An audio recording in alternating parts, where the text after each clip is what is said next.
Hello class. अब हम part 2 अपने लास्ट लेसन की समरी का स्टार्ट करने जा रहे हैं। मैं अपना स्क्रीन शेयर करने जा रहा हूँ, प्लीज देखिएगा। Just hold on.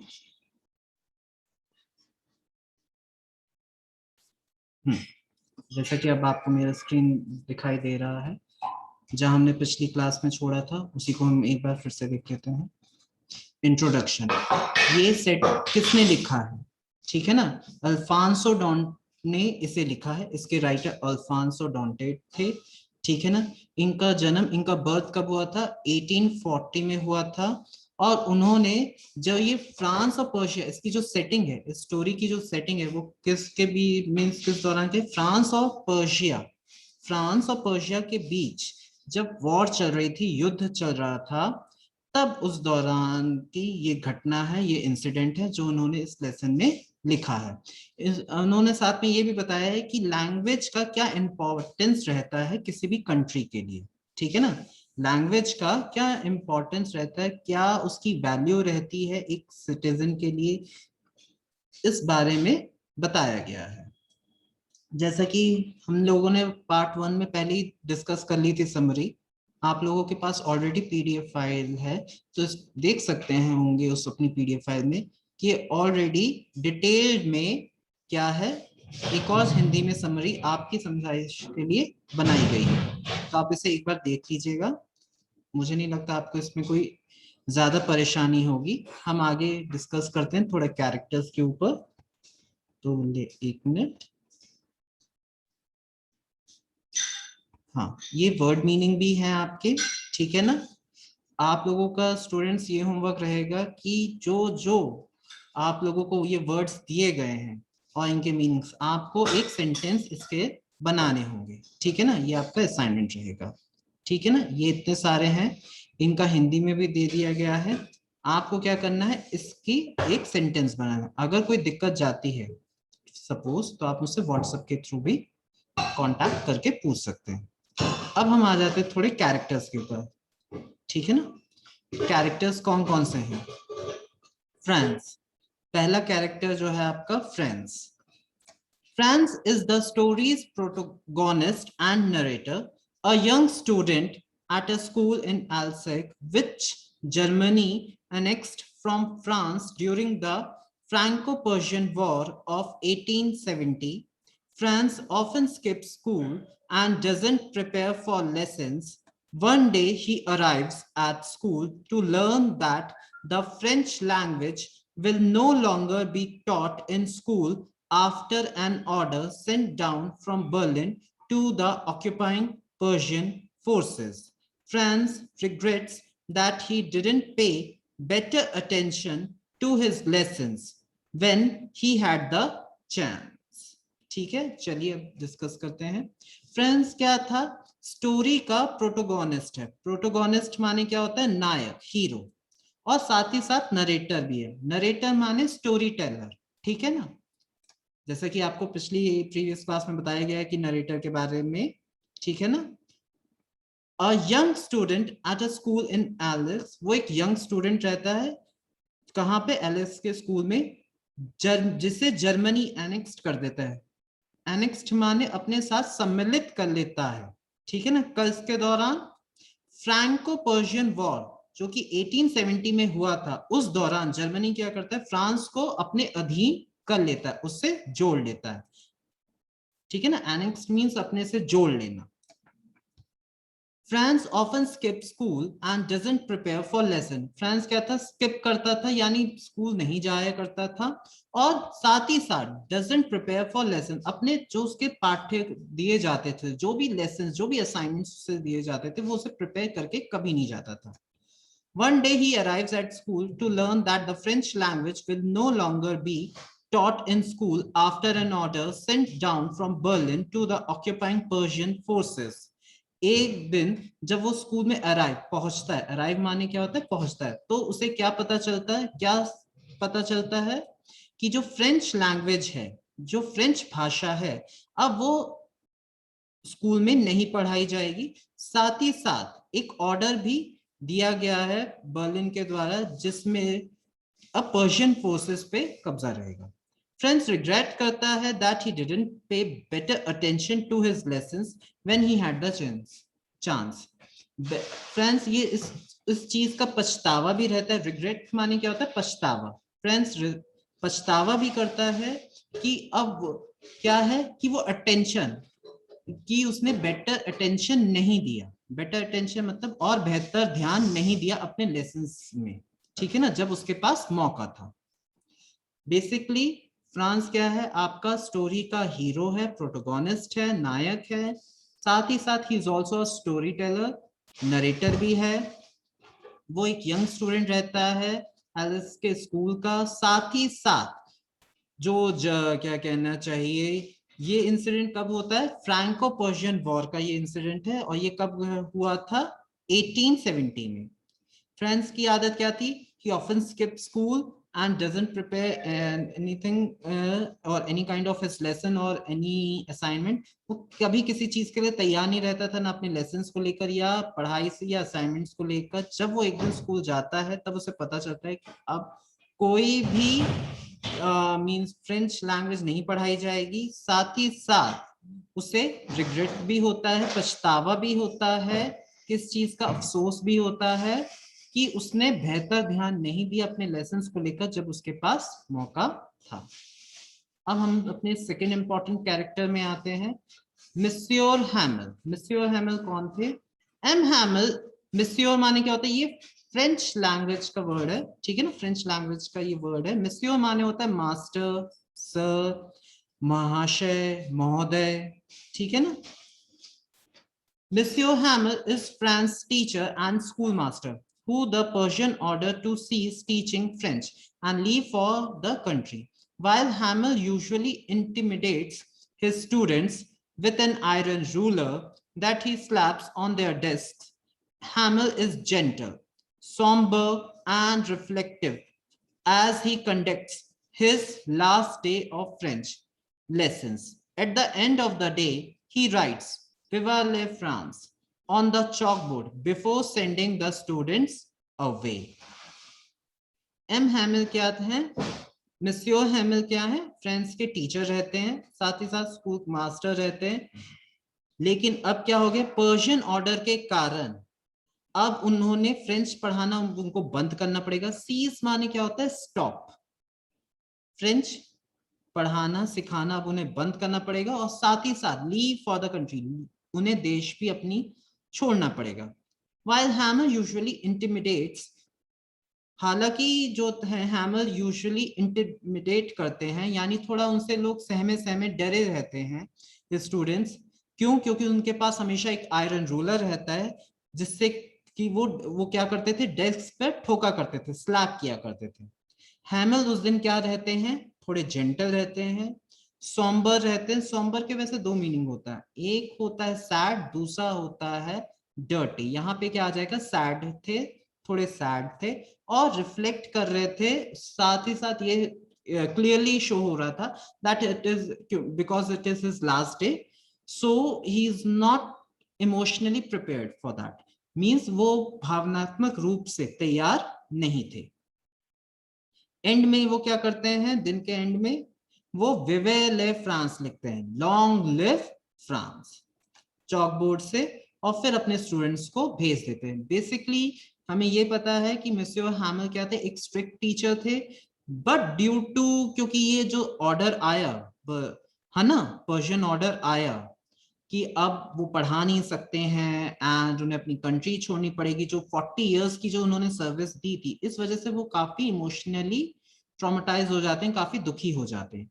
उसके बाद वो क्या होता है? उनके बिहेवियर एकदम से सडन से चेंज हो जाता है, वो एकदम जेंटल की तरह, लेकिन थोड़े सैड भी साथ ही साथ। लेकिन वो जाते जाते एक इंपॉर्टेंट लेसन फिर भी अपने स्टूडेंट्स को और विलेजर्स को देके जाते हैं कि दैट कि अपनी भाषा, अपनी लैंग्वेज ही is the key to their prison, क्योंकि जो प्रिजन की है, जो उसकी चाबी है, उस जेल की जो चाबी है वो क्या है? उनकी लैंग्वेज है, और उसने उन्हें फॉरगेट नहीं करना चाहिए, भूलना नहीं चाहिए।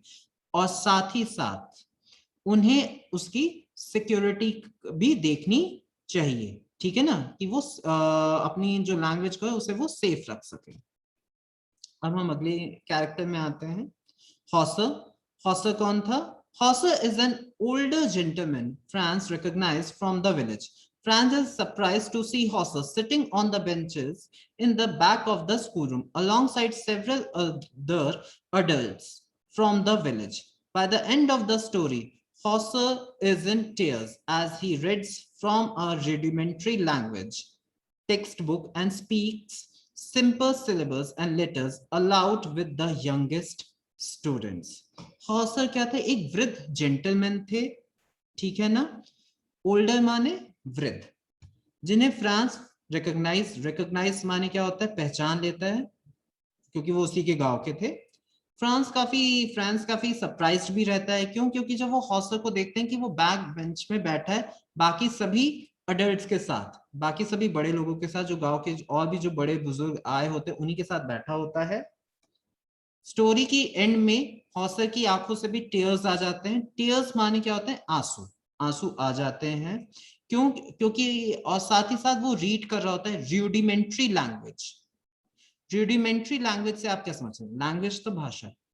रूडिमेंट्री माने क्या होता है? फंडामेंटल, ठीक है ना? जैसे हमारी इंग्लिश है या हिंदी है, तो इंग्लिश का क्या? ए बी सी डी, है ना? सिंपल वर्ड्स, है ना? ये सब क्या है? उनका बेसिक है, उनका फंडामेंटल है। आ ई ये सब क्या? हिंदी के फंडामेंटल है। ठीक उसी तरह वो फ्रेंच का फंडामेंटल लैंग्वेज को जो उसकी टेक्स्ट बुक में, उसमें से सिलेबस और लेटर्स को वो जोर जोर से यंग स्टूडेंट्स के साथ मिलकर पढ़ रहा होता है। यानी आप देख सकते हैं कि इमोशनली वो उनसे कनेक्ट हो जाता है। अब हम अगले, जस्ट होल्ड ऑन,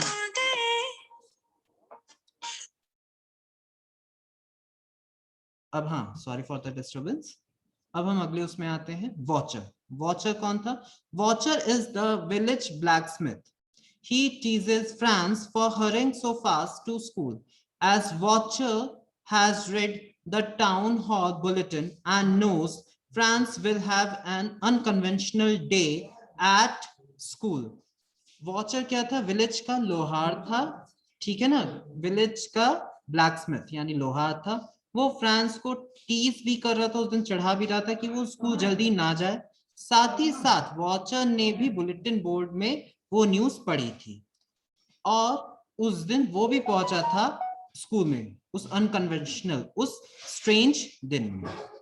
तो ये 4 इंपॉर्टेंट कैरेक्टर्स हैं, जिसमें से मोस्ट इंपॉर्टेंट क्या है? फ्रांस और मिस्टर हैमल आपके इंपॉर्टेंट कैरेक्टर्स हैं, और बाद में जो साइड कैरेक्टर्स आ जाते हैं वो हॉसर है और वॉचर है, ठीक है ना? वॉचर से मुलाकात फ्रांस की 2 जगह होती है, एक तो बुलेटिन बोर्ड के पास और दूसरा स्कूल में, ठीक है? ये चीज को याद रखिएगा, ऑब्जेक्टिव्स में आ सकता है। अब आगे की पीडीएफ में आप देखेंगे तो कुछ एक्सट्रैक्ट बेस्ड क्वेश्चंस दिए रखे हैं हमने, यानी पैसेज दिया गया है आपकी टेक्स्ट बुक का ही, उसी को फिर हमने क्या कर रखा है? मल्टीपल चॉइस क्वेश्चंस के रूप में आप देख सकते हैं यहाँ पे हैं। आपका होमवर्क ये रहेगा कि आपको 1 2 ये 3 एंड 4, साथ ही साथ ये 5 6 7, ठीक है ना? टोटल ऐसे 7 पैराग्राफ्स हैं, जिनके में हर पैराग्राफ में 4 क्वेश्चंस आपसे को दिए गए। आपको इन्हें अभी पढ़ना है और समझकर खुद से इसके आंसर लिखने हैं, ठीक है ना? फिर बाकी का जो और मल्टीपल चॉइस क्वेश्चंस है और जो 40s हैं उनको हम बाद में डिस्कस करेंगे। फिलहाल मैं इसको एक बार आपको समझा रहा हूं, लेकिन आपको इसके आंसर फिलहाल पहले खुद से करने, फिर बाद की क्लास में हम बताएंगे इसके आंसर। तो चलिए, जस्ट होल्ड ऑन। हाँ, पहला आपका है, M. Hamill had said that he would question us on participles, and I did not know the first word about them. For a moment, I thought of running away and spending the days out of doors. It was so warm, so bright. The birds were chirping at the edge of the woods, and in the open field back of the sawmill, the Persian soldiers were drilling. समझ लेते हैं इस paragraph को, क्या कहना चाह रहे हैं। जो एम हैमल है उसने हमसे कहा था कि वो हमसे क्वेश्चन करेगा, सवाल पूछेंगे किसके ऊपर, पार्टिसिपल्स के बारे में। And I did not know the first word about them, लेकिन मुझे उसका पहला अक्षर ही नहीं पता। फॉर अ मोमेंट, एक पल के लिए, I thought of running away, मुझे लगा कि मैं भाग जाऊं। Spending the days out of doors, और अपना दिन कहां व्यतीत करूं, बाहर, घर के बाहर। It was so warm so bright, दिन इतना वार्म था, इतना ब्राइट था। बर्ड्स वर चिपरिंग, बर्ड्स भी चहक रहे थे वुड्स में। वुड्स यहाँ पे माने क्या आ जाता है, जंगल में। साथ ही साथ जो ओपन फील्ड थी वहां पे पर्शियन सोल्जर्स ड्रिल कर रहे थे। ड्रिलिंग माने मार्चिंग कर रहे थे। ये है आपका फर्स्ट पैराग्राफ, ठीक है। अब हम इसके क्वेश्चंस को एक बार पढ़ लेते हैं। पहला क्वेश्चन आपसे पूछा गया है, France was scared of being questioned on. France डर रहा था कि उससे किससे रिलेटेड सवाल पूछे जाएंगे। आपके ऑप्शन ये है, पहला है जर्मन लेसन, दूसरा है फ्रेंच लेसन, तीसरा है पार्टिसिपल, चौथा है क्लास नोट्स। इनमें से कौन सा है। Second question is, why did Franz want to spend the day out of doors. Franz क्यों पूरा दिन बाहर व्यतीत करना चाहता था। Why he want to spend his entire day outside in the woods, है ना, क्यों वुड्स में वो अपना पूरा दिन व्यतीत करना चाहता था। The weather was warm and bright, पहला ऑप्शन है आपका, वेदर जो था वार्म था, ब्राइट था। सेकंड है birds were chirping, birds चहक रही थी। तीसरा है आपका he has not learned prepared his lesson, उसने अपने जो लेसन है उसको तैयार नहीं करा था, सीखा नहीं था। चौथा ऑप्शन है all of the above. All of the above माने क्या होता है, यानी तीनों ऑप्शन आपके सही हैं, ठीक है।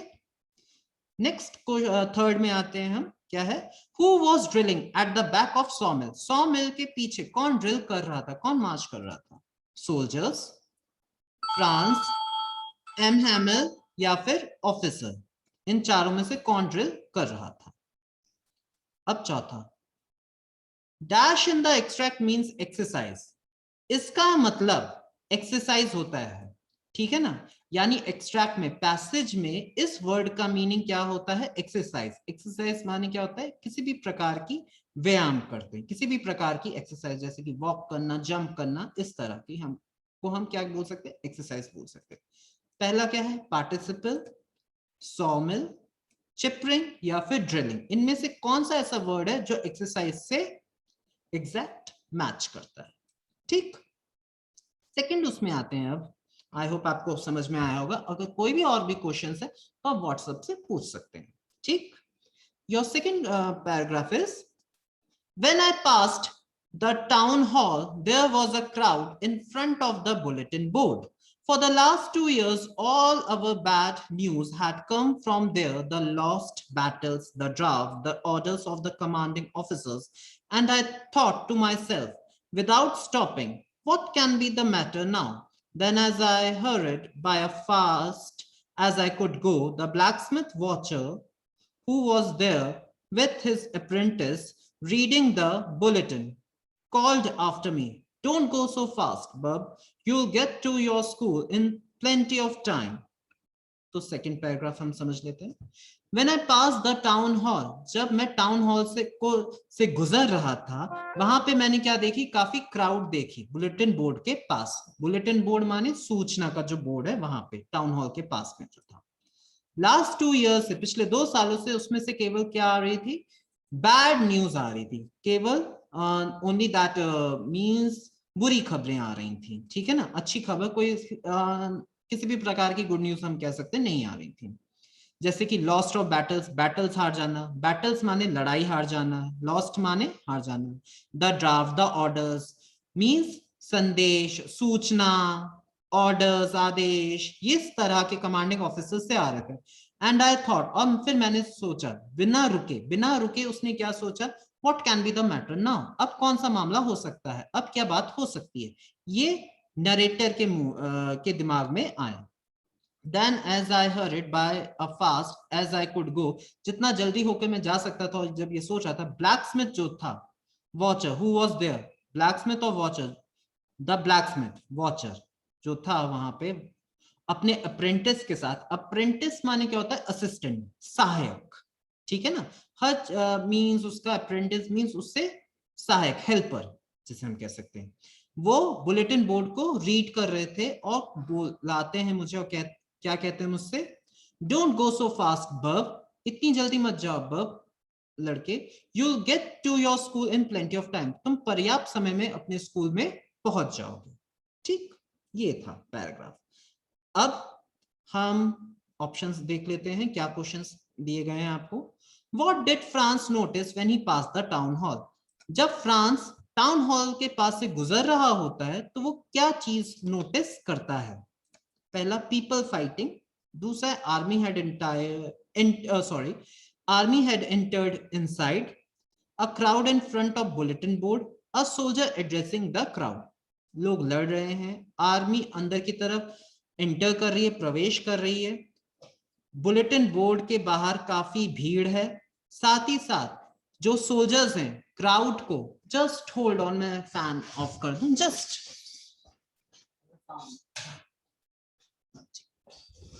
सॉरी मैंने आवाज थोड़ी एको करती।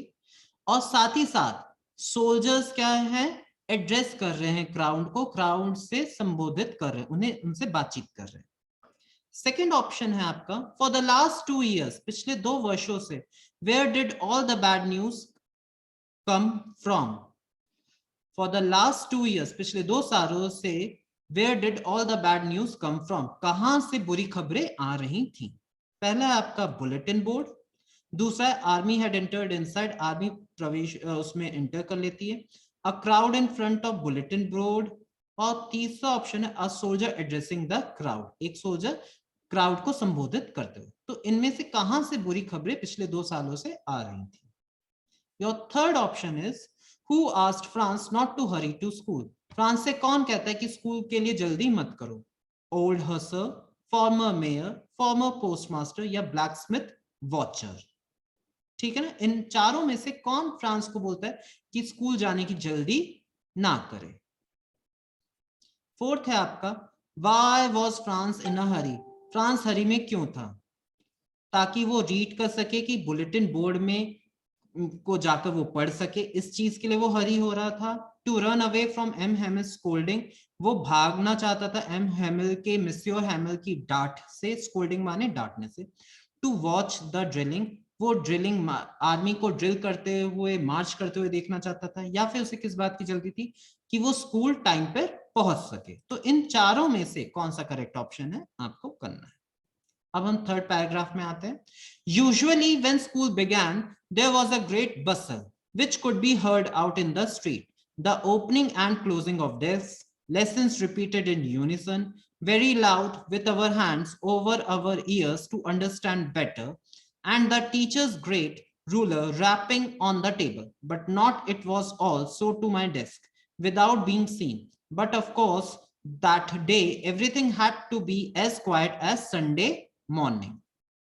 यूजुअली जब स्कूल बिगैन होता है तो वहां पे काफी बसल, काफी उथल पुथल, काफी नॉइजी रहता है, जो कि बाहर सड़क पर ही, स्ट्रीट पे, सड़क पर ही आसानी से सुनी जा सकती है। The opening and closing of desk, desk का खुलना बंद होना, लेसन्स का एक साथ, यूनिसन माने क्या होता है? एक साथ रिपीट करना, रिसाइट करना, बहुत जोर जोर से बोलना, अपने कानों पर हाथ ऐसे रख लेना, means our hands over our ears to understand better. कई बार क्या होता है, जब ज्यादा शोर होता है तो हम अपने समझने के लिए हम क्या करते हैं, इस तरह से अपने हाथों को अपने कानों पे रख लेते हैं ना, ताकि हमें बाहरी डिस्टरबेंस ना हो। साथ ही साथ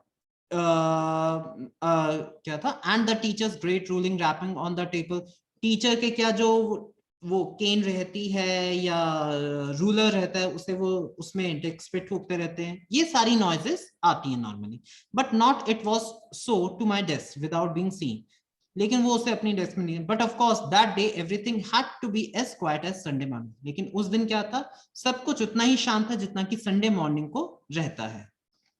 तो देखते हैं, what surprise France on entering the classroom, जब क्या चीज फ्रांस को सरप्राइज करती है जब वो क्लासरूम में एंटर करता है?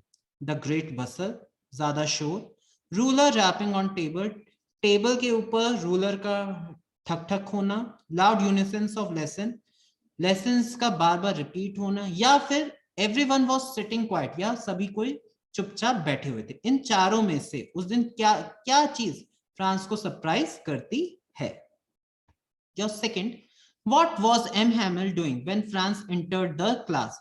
क्या होता है जब एम हैमिल, क्या है Franz means M Hamel doing, M Hamel क्या कर रहा था जब फ्रांस क्लास में एंटर करता है? रिसाइटिंग द पोएम, पोएम को रिसाइट करता है। रैपिंग द रूलर, रूलर को रैप कर रहा होता है यानी ठोक रहा होता है। वॉकिंग अप एंड डाउन, चल रहा होता है, या फिर चुपचाप बैठा होता है। याद रखिए जब वो क्लास में एंटर कर रहा होता है तब वो एम हैमिल उस वक्त क्या कर रहा होता है, ये चीज आपको समरी में समझाई भी गई। What did M. Hamill carry under his arm? M Hamel अपने आर्म के अंडर क्या कैरी करके, क्या लेकर चल रहा होता है? आयरन रूलर, स्पेक्टिकल्स, बुक्स, या फिर पेन एंड पेंसिल। स्पेक्टिकल्स माने क्या होता है? नजर वाले चश्मे जो मैंने पहन रखे इन्हें हम क्या बोलते हैं? स्पेक्टिकल्स। ओके। फोर्थ है, dash in the extract mean same as ruckus. इन चारों में से कौन सा ऐसा है जिसका सेम मीनिंग क्या है? रक्कस है। Unison, commotion, rapping, terrible. ठीक है ना? चलिए, आई होप आपको समझ में आया होगा। अब हम फोर्थ में आते हैं। ठीक है। I jumped over the bench and sat down at my desk, not till then when I had got a little over my fright did I see that our teacher had on his beautiful green coat, his frilled shirt, and the little black silk cap all embroidered that he never wore except on inspection and prize days. Beside, the whole school seemed so strange and solemn, but the thing that surprised me most was to see on the back benches that were always empty, the village people sitting quietly like ourselves. Old Hosser, with his three concerned hat, the former mayor, the former postmaster, and several other besides.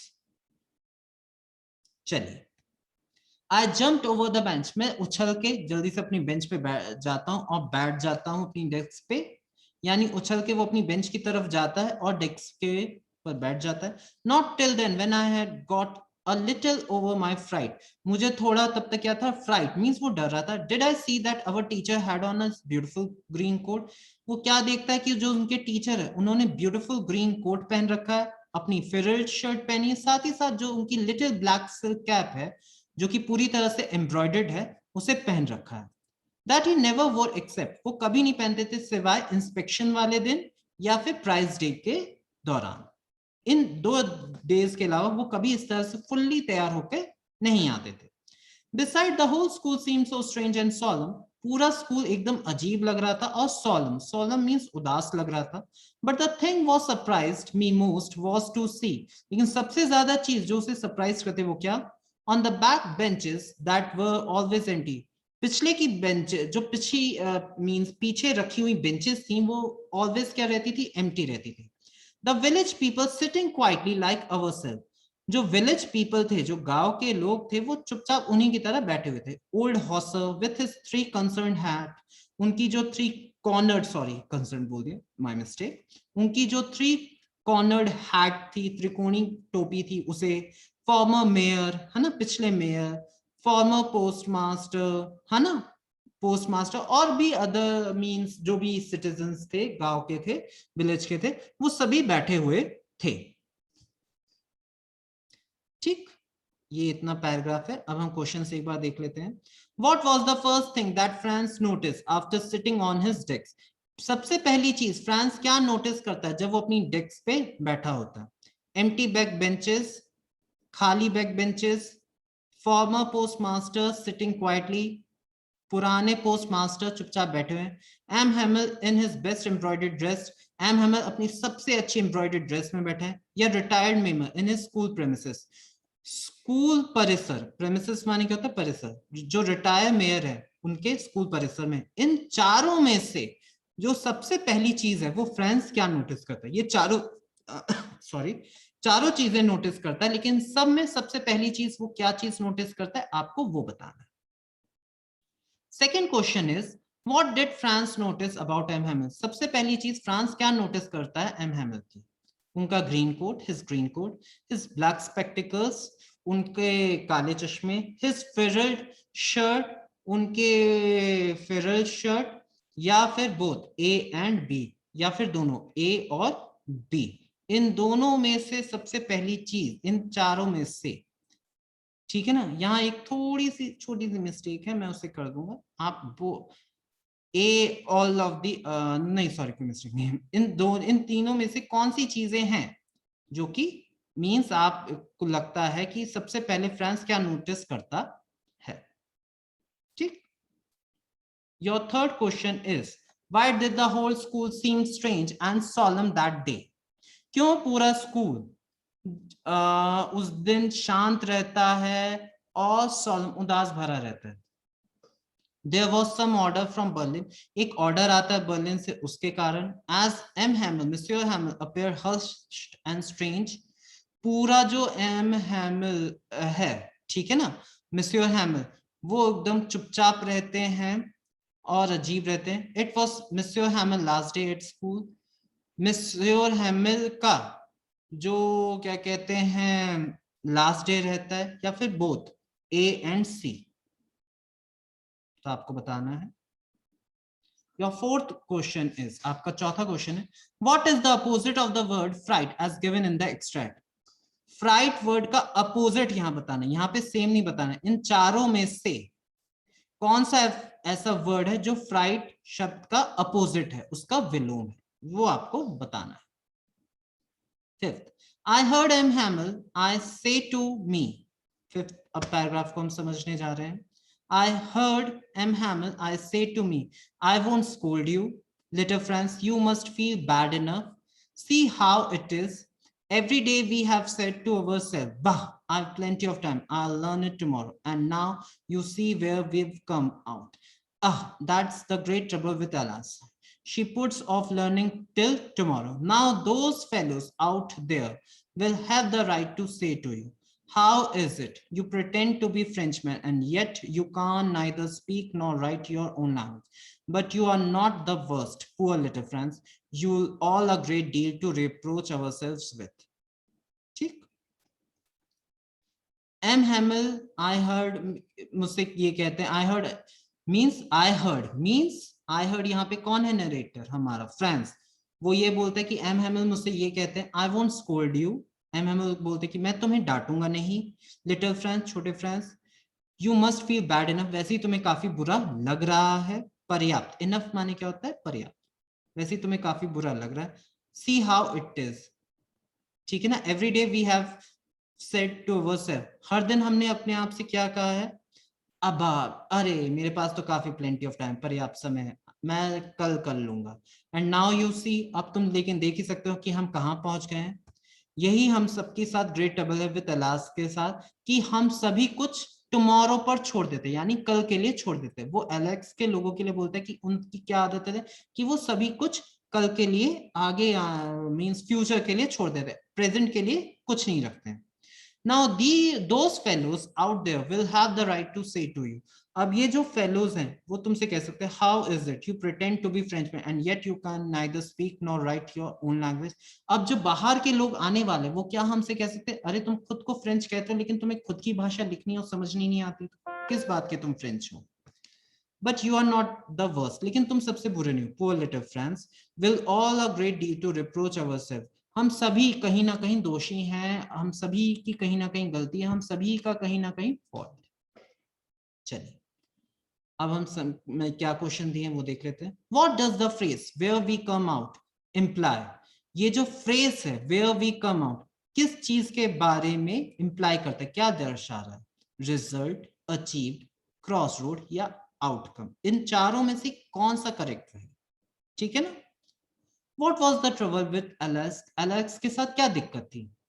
It was taken over by German. German ने उसे ले लिया था. It put off learning till tomorrow. वो हमेशा कल के लिए छोड़ देता था, कोई भी चीज सीखने के लिए कल के लिए छोड़ देता था. It cannot speak French. वो फ्रेंच नहीं बोल सकता था. It had plenty of time. उसके पास पर्याप्त समय था. इन चारों में से कौन सा करेक्ट है वो आपको बताना है. What reasons did M. Hamel give for their lack of interest in learning French? M. Hamel, Monsieur Hamel क्या रीजन देते हैं कि पढ़ाई में जो कमी, लैक हमारे क्या होता है कमी, फ्रेंच सीखने की जो इंटरेस्ट में मींस जो रुचि है उसमें क्या है, कमी जो है उसका कारण क्या है, what is the cause that people are not taking interest in learning French, specially means वहीं के लोग क्यों नहीं कर रहे थे? Due to their parents wanting them to work at the mills, उनके पेरेंट्स चाहते थे कि वो मिल में जाके काम करें। Due to students reluctant to learn, students पढ़ना ही नहीं चाहते थे खुद से ही, मींस उन्हें कोई इंटरेस्ट नहीं था। ड्यू टू हिमसेल्फ, उसके खुद के कारण भी। एम हैमिल को लगता है कहीं ना कहीं मैं भी दोषी हूं, ऑल ऑफ द अबव, या फिर तीनों। फोर्थ है आपका, what is the same meaning of the word reproach? Same meaning है ना, सेम मीनिंग रिप्रोच का आपको बताना है। कैनन, ब्लेम, रिनिज, प्रोगोनेसिस, इन चारों में से कौन सा वर्ड रिप्रोच के मीन्स बराबर है? ठीक है ना, सेम है। अब 6 और 7th, तो आपका होमवर्क ये रहेगा कि 6th और 7th को आपको एक बार खुद से पढ़ना है, ठीक है ना, ये आपका है, इसको हम नेक्स्ट क्लास में डिस्कस करेंगे। ठीक है, आज के लिए इतना ही, ठीक, बाकी का नेक्स्ट क्लास में। थैंक यू क्लास, अब मैं क्लास अपनी ऑफ करने जा रहा हूं।